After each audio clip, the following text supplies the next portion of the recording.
So if you have some issues with accepting that you are basically nothing compared to the universe and can't accept that there is no meaning to anything, chances are you might be religious. Fear not, however, for many people like you have existed and believed in something greater than them, in spite of how bullshit the whole idea was. Today, we will be talking about some of them, working our way towards the most batshit insane crap you have ever heard. You gotta show me the shit.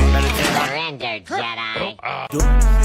Okay, most of you probably already heard of them, but they're so hilarious I have to talk about it anyway. Jediism is a syncretic, which is a fancy word for made-up religion, that orients their way of thinking and acting on the Jedi Order from Star Wars. Many Jedis believe that the already present teachings of the big religions are just another way of describing the Force. A national referendum held in the United Kingdom in 2001 had so many people answering Jediism for their religion that it got its own numeric acronym in the form. This all led up to the British Welfare Organization denying Jediism is a real religion in 2016 because the religious head of the idea, called the Jedi Temple, literally posed a form to recognize them as a non-profit organization, which is hilarious. I imagine the officer just trembling in fear of being force choked after sending that letter back.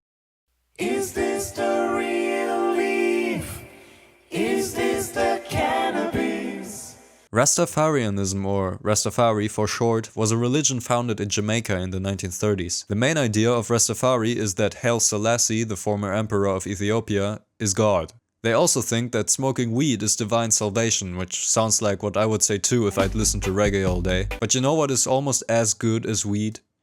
Pasta. Somebody touch my spaghetti! Pastafarianism is the belief that the universe was created by a giant flying spaghetti monster. Advocates of Pastafari are often seen wearing colanders on their head.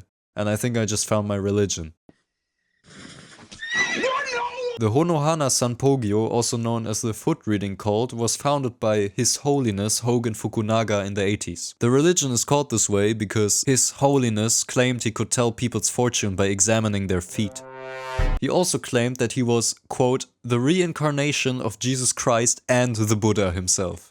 After publishing several teachings through ghostwriters and his cult gaining almost 30,000 members at one time, he began charging money for his feet rituals of upward to $900 and told people they would literally die if they didn't continue in his cult training. This intimidation proved so effective that he would go on to become a multi-millionaire while spending that money on buying himself audiences with political head figures such as former Soviet President Mikhail Gorbachev, President Clinton, Margaret Thatcher, Pope John Paul II, as well as a distant relative of Mahatma Gandhi. Jesus fucking Christ. Parasta terveyspalvelua lähellä sinua. KYS. The Church of Euthanasia is a controversial organization founded in the 90s by some reverend in Boston, Massachusetts. The church largely advocates for voluntary population control to mitigate climate change caused by the human. The church suggests that all means to lower the population are viable options, with its slogan being literally, "You should kill yourself now." Additionally, the church says that cannibalism is a good solution to overpopulation and world hunger, which is the most based take I have ever heard in my fucking life. You see guys, in the end, nothing can come close to the thoughtfulness of the Church of Euthanasia. I think it's safe to say that we'd be far better off if only every religion was as human as them. Looking at you, Christianity. Anyways, bye.